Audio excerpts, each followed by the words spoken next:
A very warm welcome to another edition of Critical Thinking Live.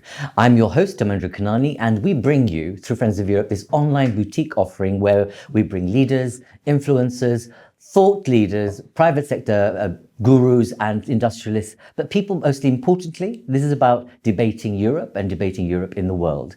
And we do not disappoint you on this occasion because we have another great leader who's going to be joining me this afternoon at Critical Thinking Live. Mike, it's very good to have you with us. Nice to be back, Dharmendra. And Mike, many of you may not know, currently he's doing a number of things, but he was in the Pentagon as Deputy Assistant Secretary General looking after Europe and NATO affairs. But he started off his career, as I realize now, as I understand, is that flying a jet, an A-10. And it's amazing, that's where you started your career. You've been a distinguished military officer, etc., and then you go up to the Pentagon, and then you were there. The most important thing, potentially the most important thing, is that he was there during Trump won. So, Mike, I want to quote something from you where you have said on various occasions that one of the things that we learned in the Pentagon, unless it's an official decision that comes from the White House in writing, don't react to it. Actions, not words. With President Trump, don't listen to what he says. Listen to the spirit of what he does. Do you think anything's changed in this administration? Yes, I think one thing has changed is there are fewer people in senior position that have come from a career in the civil service or career in the military, and more people who are, shall we say, born of the Trump movement, and therefore policies being done differently. Not necessarily a bad thing. It's going to take a while for all of us who've done it the old way to get used to the new way, but we'll find a balance somehow. So, for example, when we think about Greenland, or we think about Ukraine, or we think about other things, the first thing we have to understand is President Trump has things he wants to achieve. He wants to achieve peace in Ukraine, and he wants to get the West self-sustaining in critical minerals, for example. So what used to come out of government leaders' mouths as policy is now really just a negotiating point. And it has a shelf life of today. So when people misinterpret things that come out of the president's mouth, say, well, the US policy's changed toward Europe. I say, no, it hasn't. The negotiating tactic for today is this. What it will be tomorrow, we don't know. So the temporal nature of policymaking from a leader fundamentally changes, is what you're saying, in the Trump context. And the administration, from last time around to this time around, is full of folk who are not necessarily schooled in the art of good governance and good government. I would put it a different way. Okay. I mean, the spirit of what you said, like President Trump, is spot on, but I would put it a different way. They're schooled a different way. They're very experienced in private sector bureaucracy. They're very experienced in business international relationships, but they're not necessarily schooled in the tools of statecraft. And again, it doesn't necessarily mean that it was a lead to the wrong conclusion or the wrong approach. It's different, and right now we're all learning the difference. So for example, President Trump is an entrepreneur. So is Elon Musk, obviously. Entrepreneurs take a different approach. If something is not working to its utmost efficiency, they want to fix it. And that fixing can mean completely tearing it down and rebuilding it.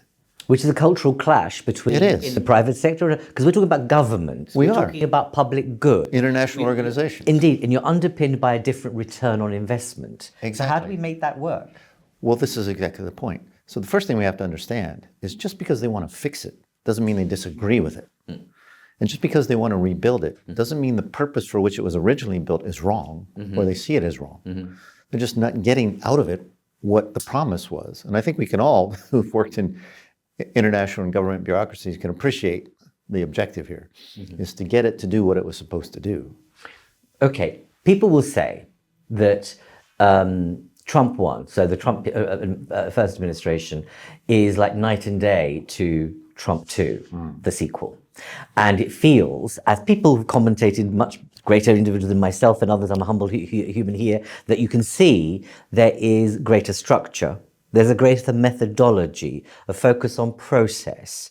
And it's a finely, almost fine-tuned war room mentality where you're everywhere all the time on every issue, is the way I describe it. Right. Is that what you see as that? I mean, Oh, what's your- absolutely. So you had, shall we say, the training Trump presidency, Trump 1, where he learned how difficult it was to do the things that he wanted to do. So let's just say, for the sake of discussion, and I think it's right, that his instincts are good. He had 4 years to think about it. What would I do differently? And so now he's come with a very clear agenda, which he campaigned on. So there should be no surprises for anybody. Indeed. He said he's going to do these things. Yeah. And a lot of Americans in particular, but I've talked to a lot of Europeans as well, are saying, finally, a politician who's doing what he said he was going to do. Indeed. He's not a hypocrite. He's trying to get it done. And as I said, this is a period of learning for all of us because it's a different way of doing business. We're used to government pronouncements meaning one thing, and now they mean potentially something completely different, which is disconcerting. But again, we go back to what I said about this, and I didn't invent it. A British reporter actually said it. Listen to the spirit of what he says, not exactly the words of what he says. Okay, on that note then. Sorry, I'll let you Yeah, finish. no, just very quickly. So let's go and fast forward 20 years. Yeah. If this momentum that's been created in Europe is followed through for the next 20 years, we will have the Europe we always wanted. A pole in a multipolar world that can stand on its own 2 feet as an equal partner of the United States in the transatlantic relationship. That's what we always wanted. Okay, that's a very vivid metaphor as well as analogy for the future. And I'm sure people will react to that when they listen to us have this conversation. But let's turn our attention to Europe, right? I want to pick up on the point you said that, there should be no surprise that what he's doing is what he said he would do. And so most people thought it was outlandish, but he'd never win. And he has, but with a bigger majority than anyone ever imagined. So is Europe a rabbit in front of headlights? If it chooses to be. Okay. Because Explain to them. It's really up to Europe. I mean, when we look at the transatlantic economy, which is the most vibrant economic relationship in the world, and here I refer to Dan Hamilton and Joseph Quinlan's annual report on the transatlantic economy, the 2025 version just came out, you can find it online. We're inextricably bonded by our wealth. Indeed we are. And it's almost a balanced relationship. But the priorities in the United States and Europe are different because our experiences are different. Now the United States is confronted with what many people in the United States believe is an existential challenge from China. And therefore the focus is turning towards China. President Obama pivoted in 2014, or before that, 2012 actually, took 2 armored brigade combat teams out of Europe. Nobody batted an eyelash. In fact, they gave them the Nobel Peace Prize. People didn't think in those terms, but go on, carry on. Yeah. And then Robert Gates, the Secretary of Defense of the United States, in his farewell address at NATO, said, the United States is not going to put up with this much longer.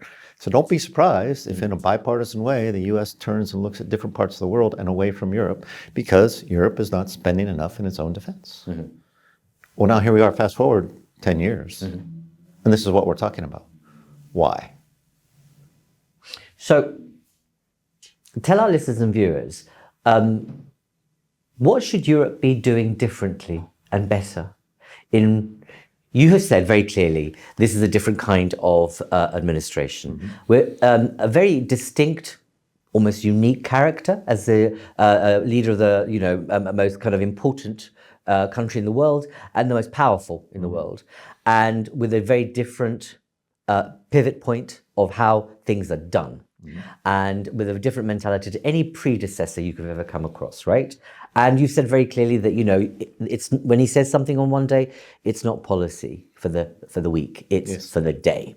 So in that context, and the fact that there's a history to underinvestment in Europe of its defense capabilities, a sense of mañana, one might say, that America's there and war's never going to happen and we're in Peaceville and it's never going to change, which was foolhardy on their part. We all know the story about Merkel convincing people to, go for the Russian gas, guys and girls, even though the intelligence that was there at the time was saying, don't do this.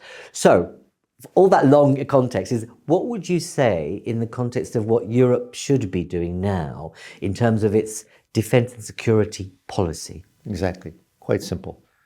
Do what you say you're going to do. Okay. So the recent European Council meetings, the plans that have been put forward, the advances on defense and infrastructure spending in Germany, all of that is in the right direction. All of it if it's implemented, and that's where the doubt comes in Washington, I think, on both sides of the aisle, both Republicans and Democrats.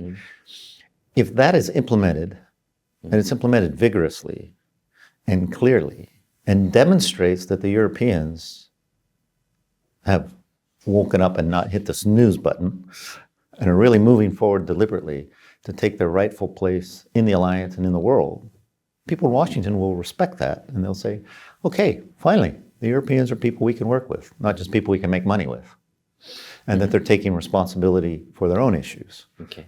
I mean, we can go back to the Western Balkans. Of course, absolutely. I mean, those times were different, and you had different kind of leadership, and perhaps a different kind of, let's say, complacency after certain upheavals. Habitual complacency. Habitual complacency, and absolutely. To be fair, we trained that into Europe. Exactly. The US and the UK. Absolutely. To avoid World War. Because most people would not understand, the ordinary citizen will not know how many hundreds and thousands of US troops and UK troops historically have been at the flank of Eastern Europe. Absolutely. And people don't know this, right? And that's the kind of issue here about how people communicate defense policy.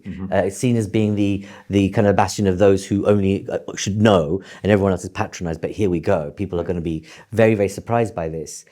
So therefore, my summary of what you're saying is they're in the right direction of travel, what they're doing in Europe, but they need to deliver. Rhetorically in the right direction. Rhetorically in the right direction.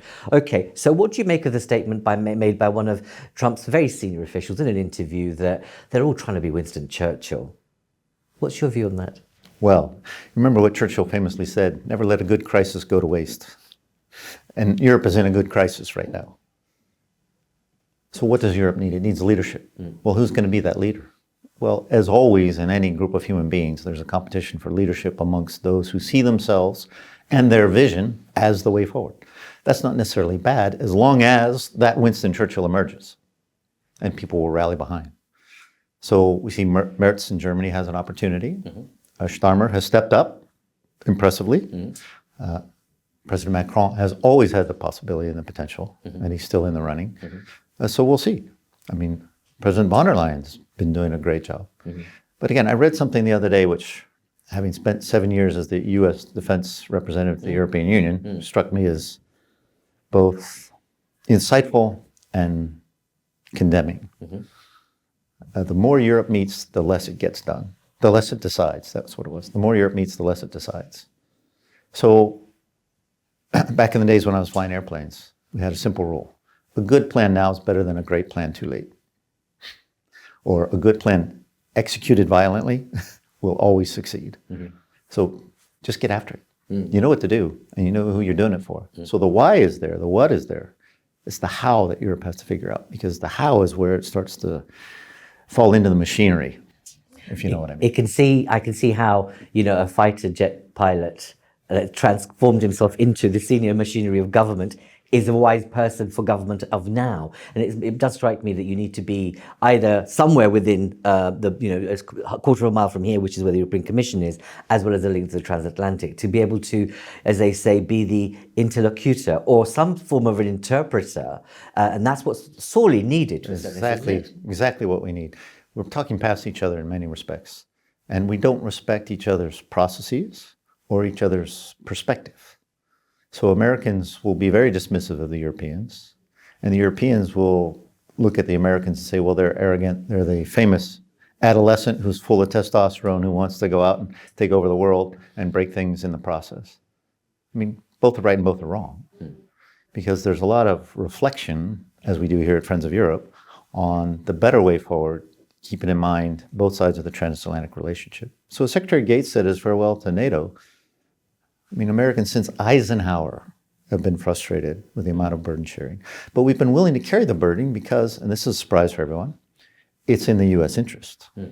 So U.S. troops are in Europe in the U.S. interest, it has to be said. Now, NATO is in the U.S. interest. And the challenge we get into when we have this translated conversation, and it's translated about burden sharing, and it's translated about interests, that NATO is in the U.S. interest for all the reasons we know. But the United States will always spend in the red at NATO because it's not a dollars and cents argument. It's a value argument. The value we have in the world, the legitimacy of 32 nations speaking with one voice in the world for freedom and democracy, is powerful, and you can't buy that. No. And that's what people need to understand.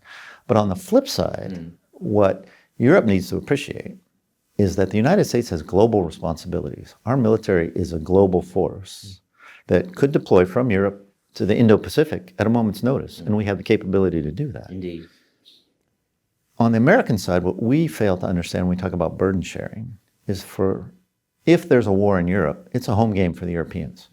The burden will be obvious to everyone, as we see in Ukraine, of cities destroyed, of civilians, not only in hospitals and being killed, but leaving the country as refugees.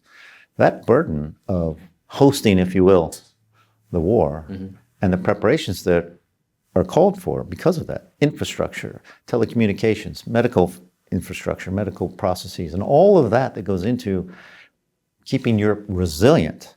Not only that it can defend itself against hybrid attacks, but that it can be available to host forces to conduct warfare in a densely populated civilian environment, which is completely different than Iraq and Afghanistan.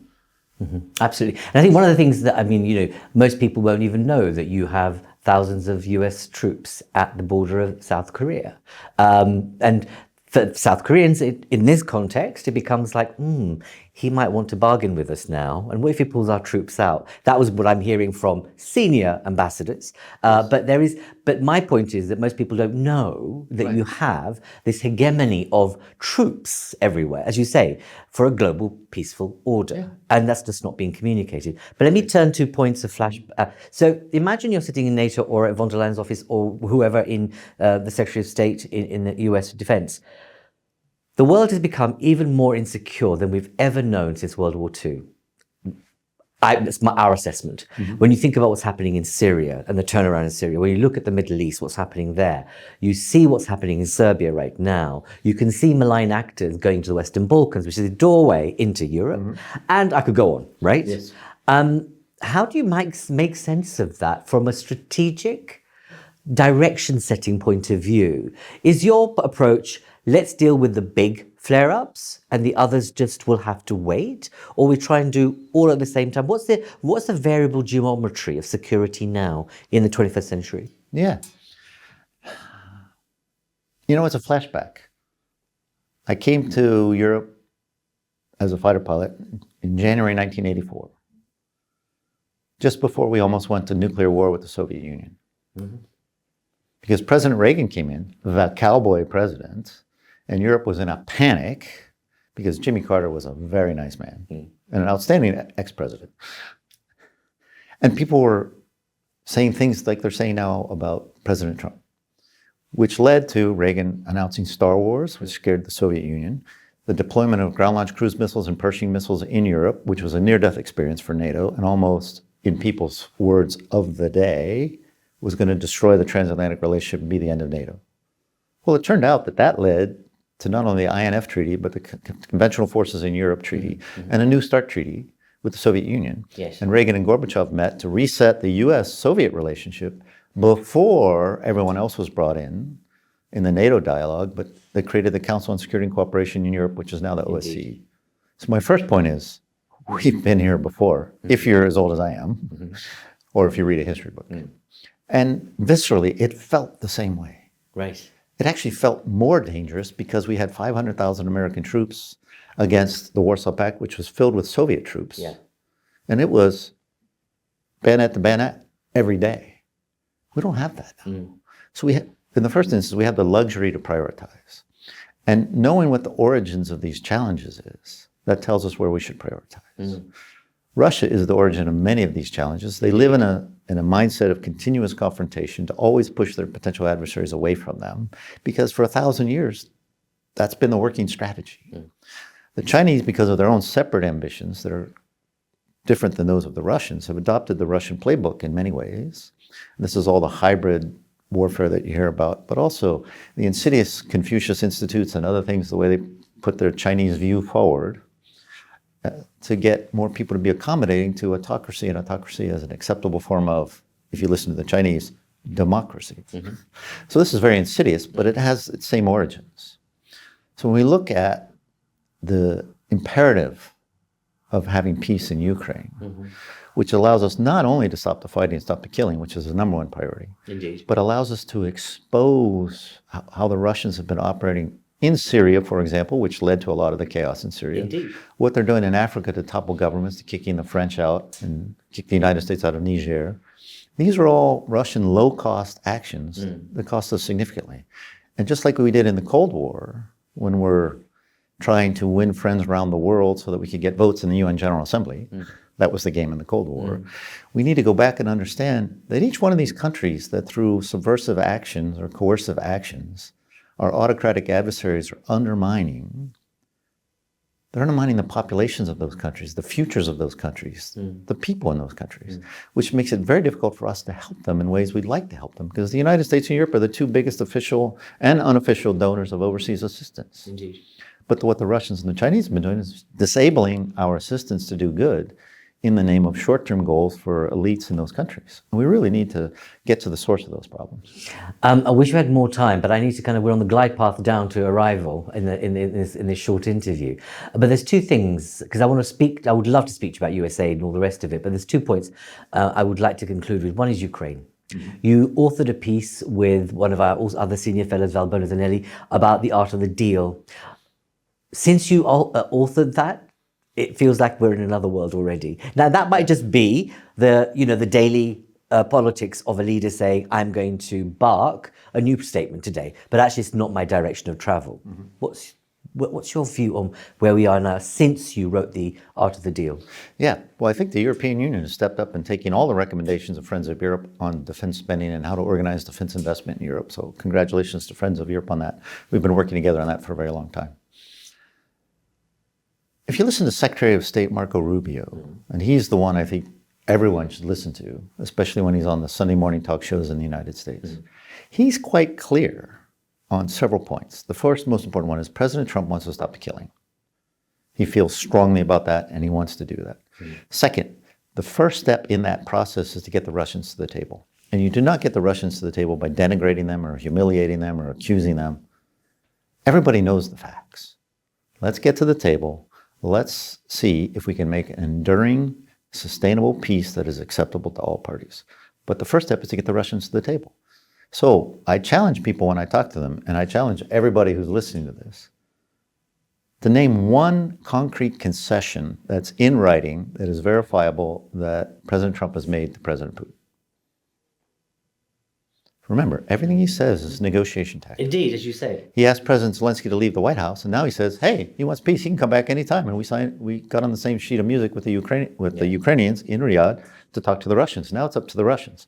So looking forward, as we go through these day-to-day negotiations, which are not policy statements, they're negotiating tactics, to try to get to what will be the enduring policy, it's becoming evident, and I think it's incumbent on all of us to remind our leadership of this, that because Russia lives in a constant state of continuous confrontation, and they use defensive aggressiveness because they have a total security mindset, whatever peace is agreed is going to have to be imposed on Russia in a way that is not humiliating, but also doesn't let them feel that they want anything, so that it can be enduring and sustainable, and Ukrainians can choose their own path forward without a veto from anyone else.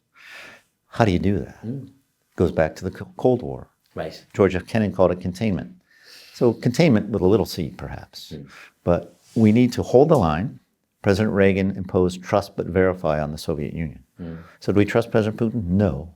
But if he says something and we verify that they've complied with the thing that he said, then we can start to build something. We used to call them confidence building measures.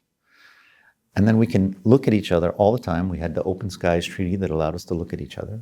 So it's a process. It's a long process. And if people look to the 80s, and so the process we went through from when President Reagan took office to when he left office, we went from almost nuclear war to world peace and the collapse of the Soviet Union, which of course is what set President Putin off. So we failed in the 90s, but we can succeed in the 2020s. Indeed. Final 60 seconds on what is the signal chat that's been leaked everywhere say about the grip in the White House? And is there something a bit awry when something like that happens? Or is that just another example of a negotiating tactic? Oh, fair question. I think people now are coming out who were involved in that chat saying, yeah, we screwed that one up. But it says a couple things, I think. First and foremost, it says what I said before. These people are entrepreneurs. They're senior leaders, been out in other walks of life doing things. This is the way they've done business in the past. I mean, Hillary Clinton, just to put a juxtaposition on it, had an email server in her own home in which she did State Department business. So it's not just this group of Republicans. Indeed. So people take shortcuts because they're going to communicate with each other and they're on the move, they're doing things fast. It's a fluid situation and fast moving. And so they need to stay linked. If they have to go through their staffs and then all the way through the National Security Council and back up through the process, they're never going to get there. So yes, the US government should have its own secure app so they can do this. So, okay, that was a mistake. But it also shows that they're talking to one another, that the senior people who have the responsibility and are accountable for the results are actually working together daily to try to move these issues forward. And all these issues are interconnected. Ukraine is part of a geopolitical problem set. Absolutely. And the White House is focused on the geopolitical problem, not just Ukraine. So the first step had to be reestablish a relationship with the Russians because we're watching the Chinese the whole time. So the other thing that it says, which is going to change because it's early days in the administration. Every administration, they come in, they figure out, oh, those thousands of civil servants we have, they're probably pretty useful. Maybe we could use them. And so they come back to people like the job I used to have and they say, well, okay, so Mike, tell us this is what we want to do with Europe. Tell us how to do it. Okay, well, let me go back to your word. Translate that for you into European speak. So the Europeans understand what it is you want, what it is you're trying to do, what your perspective is, and then we'll listen to them. And then we'll have a conversation. I don't know if you remember that wonderful scene when President George W. Bush came to his first European Council meeting. That man was always on time. He went into the room at the commission, he sat down in his chair, and he looked around and he said, where is everybody? I was working at the U.S. mission to the European Union, the deputy chief of mission. Mike McKinley was there. Wonderful guy, became ambassador 4 different times, just one of the most amazing diplomats. He walks up to me and says, Mr. President, this is Europe.